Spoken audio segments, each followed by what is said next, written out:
La ley de incentivos a la producción y la prevención del fraude fiscal es el tema que estamos conversando con nuestro primer invitado el día de hoy en Diálogo, el ingeniero Raúl Auquilla, representante de la provincia de Loja por el movimiento Creando Oportunidades Creo e integrante de la Comisión Legislativa Permanente del Derecho a la Salud.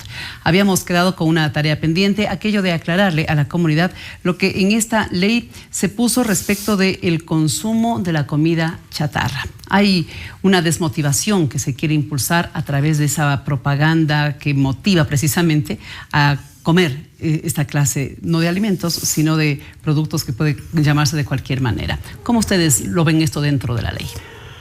Hace algunos meses se rumoraba, y prácticamente el presidente de la República lo hizo evidente en algunas declaraciones, de que iban a crear un impuesto a la comida chatarra. Es muy diferente el tratamiento que se ha dado en esta ley. En esta ley lo que se hace es desacelerar o no incentivar la publicidad para el consumo de este tipo de comida. En realidad, no se ha creado una carga impositiva para este tipo de comidas, pero se prohíbe o se recorta los beneficios que puede recibir el consumo de esta comida a través de la publicidad. Para mí no está mal. Lo que siempre yo he sostenido y seguiré sosteniendo, que quien tiene la capacidad para definir cuál es el límite entre lo que es comida chatarra y lo que no es comida chatarra. No olvidemos que muchos de esos productos que se consideran comida chatarra, sobre todo los provenientes del exterior, como las Coca-Colas, los McDonald's, los KFC, muchos de esos se hacen también a nivel local con productos nacionales.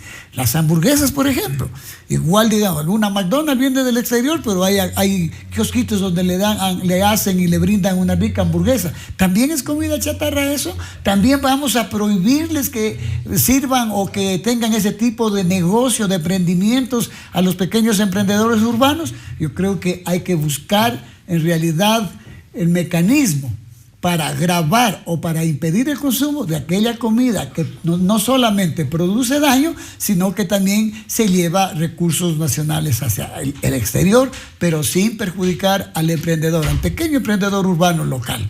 Muy bien, a la otra parte de la ley vamos en este instante, y que habla sobre la prevención del fraude fiscal. De lo que usted ha podido revisar de esta ley, ingeniero, ¿qué es lo más importante que deberíamos difundir y que debíamos insistir en esa difusión?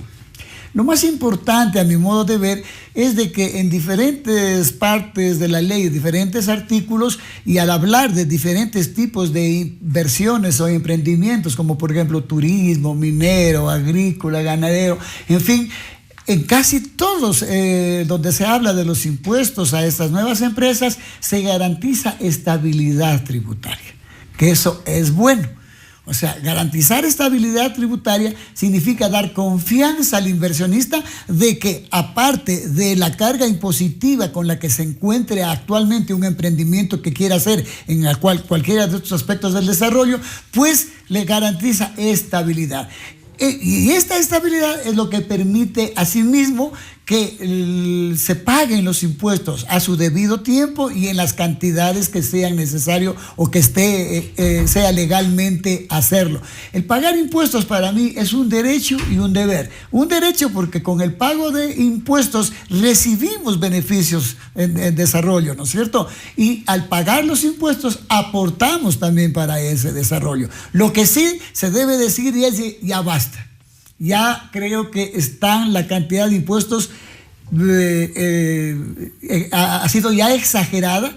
Yo creo que ya debe el gobierno parar en crear más impuestos. Si con esta ley está garantizando estabilidad tributaria, pues que quiero creer y queremos creer mucha gente que no va a haber un impuesto más a nada. Bien, también queremos, a propósito de este tema, conversar con usted, ingeniero, sobre lo que se analizó en los dos debates que provocó esta iniciativa que vino del Ejecutivo. Recuerdo que con el carácter de urgente en materia económica, y además le correspondía al Ejecutivo porque es una materia en donde se topaba impuestos, algo que no puede nacer de la iniciativa del Legislativo ni de alguna otra instancia, y era sobre la devolución del IVA a las personas de la tercera edad y de la discapacidad. Se analizaba y se decía en el debate que se abusó de esa posibilidad que se tenía. Personas de la tercera edad que reclamaban el IVA, pero que argumentaban, por ejemplo, que habían comprado, qué sé yo, docenas de ropa interior, que habían comprado docenas de gorras. Y entonces ahí como que estaba dándose paso a un fraude fiscal. Esto fue detectado por el SRI y por eso también vino esta iniciativa en el ánimo de controlar. Y lo mismo estaba pasando con las personas con discapacidad. Qué mejor que sea entonces esto motivo para invitar a la gente a que seamos honrados desde todo punto de vista, en todo lugar y con todas las personas, y no se diga con el Estado. Por eso justamente le manifesté en mi intervención anterior de que yo considero que el pago de impuestos es un deber y un derecho. Es un deber que tenemos nosotros que cumplir y es un derecho que se nos debe respetar. Y al cumplir tenemos que hacerlo enmarcados en la ley. Que esté exagerada la cantidad de impuestos, bueno, ya está exagerada, pero tenemos que pagarlos. Y que no tratemos de utilizar argucias como la que usted acaba muy bien de manifestar, pues para evadir el pago de impuestos. Por ejemplo, también hace falta mucho más control cuando se adquieren vehículos en el exterior para personas con discapacidad.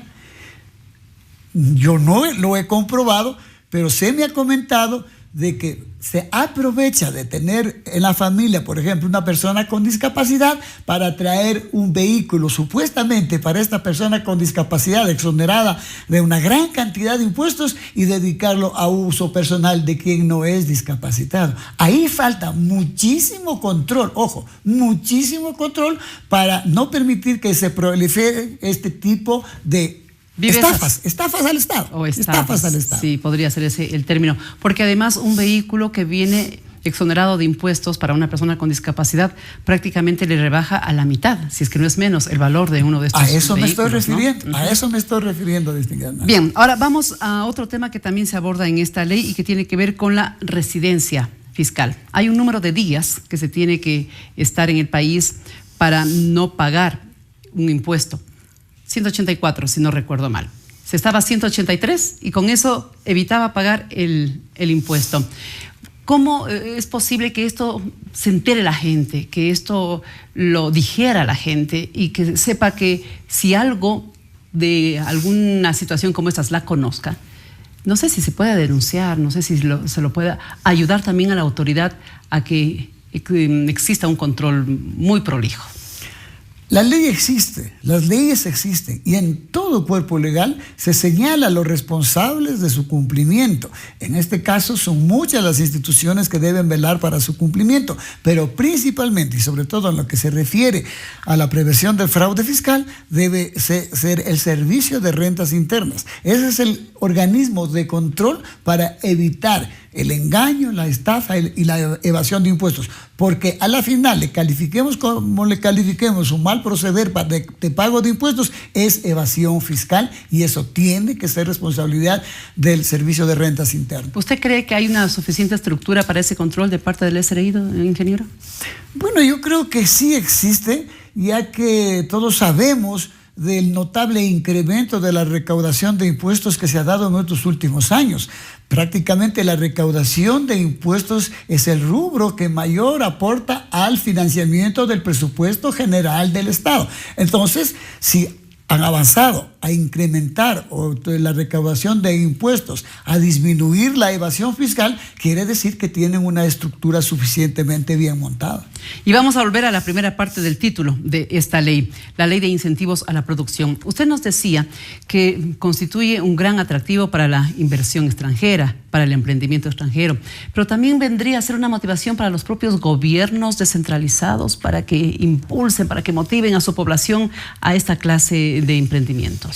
Sí, en realidad, fuera de cámaras habíamos conversado esto, ya que cuando yo decía que falta mayor promoción, divulgar esta ley, hacer conciencia de los incentivos que se crean con esta ley, pues también habíamos tomado una acción, si se quiere, personal como asambleístas, llegar con cartas a todos los organismos seccionales, sobre todo de mi provincia.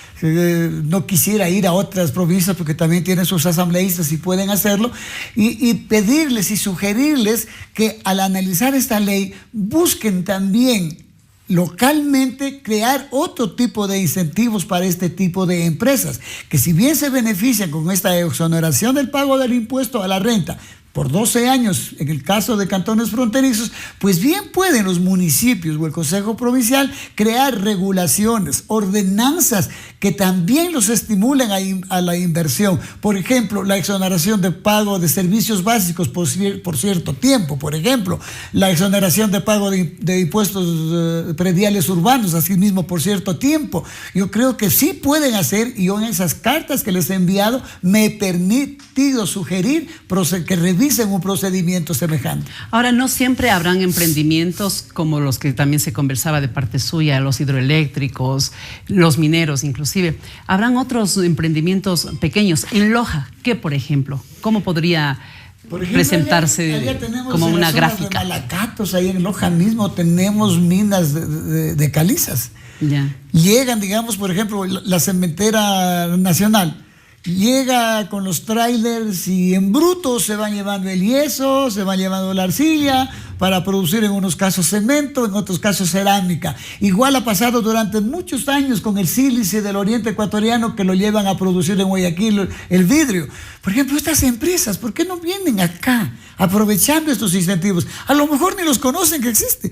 Entonces, pero si se hace conciencia de que hay este incentivo, podría ser que vengan acá a elaborar el producto en nuestra tierra, en la zona fronteriza, se beneficien con la exoneración del pago del impuesto predial urbano, beneficien a la comunidad local. Y eso deberían ser las autoridades seccionales, pues las que tengan que producir normas legales que vengan a estimularlos aún más de lo que los estimula esta ley. Hemos hablado del aprovechamiento de recursos naturales. ¿Otra clase de recursos que podrían aprovecharse para estos emprendimientos y esta inversión? Bueno, yo estoy solicitando una reunión en el Ministerio de la Producción para definir exactamente el alcance de infraestructura básica.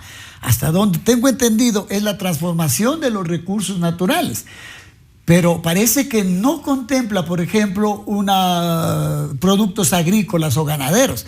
Allá en Loja nosotros tenemos la ilusión de algún rato montar una curtiembre para las pieles de los animales, enviarla nosotros transformada en carteras, en chompas, en correas, en zapatos, y no tener que nosotros mandar los cueros del ganado y nos regresan los productos transformados. Así como mandamos el maíz, lo mandamos, creo, a Manabí y nos regresa convertido en aceites, convertido en harinas, convertido en balanceados, en almidones. Nosotros que tenemos ese potencial, queremos mandarlo ya como producto elaborado. Es por eso yo que quiero pedir esta reunión, estoy pidiéndola precisamente para definir el alcance de lo que es infraestructura básica, y ojalá logremos que entrara también todo lo que es productos agrícolas y ganaderos. Vea usted algunos productos que podrían venir Made in Loja. ¿Cómo no se lo va a consumir? ¿Cómo no se lo va a querer tener en casa, en la oficina, en donde uno se encuentre, no? Además, muchos ecuatorianos somos descendientes de lojanos, y entonces el corazoncito aflora. Bien, así como el tamal lojano, ya lo vamos a importar. Sí, por supuesto. Vea también en la gastronomía, ¿no? ¿Cuánto aporta la provincia de Loja? Lo que falta es empeño. Ponerle fe. Exacto. Muchísimas gracias al asambleísta Raúl Auquilla, representante de la provincia de Loja por el movimiento Creando Oportunidades, CREO, e integrante de la Comisión del Derecho a la Salud. Importantes las reflexiones que nos ha participado en esta primera parte del programa a propósito de la Ley de Incentivos a la Producción y la Prevención del Fraude Fiscal. Un tema que lo vamos a seguir desarrollando con nuestro siguiente invitado, el asambleísta de Manabí, Carlos Berman. Nos separamos por unos segundos. Ya volvemos.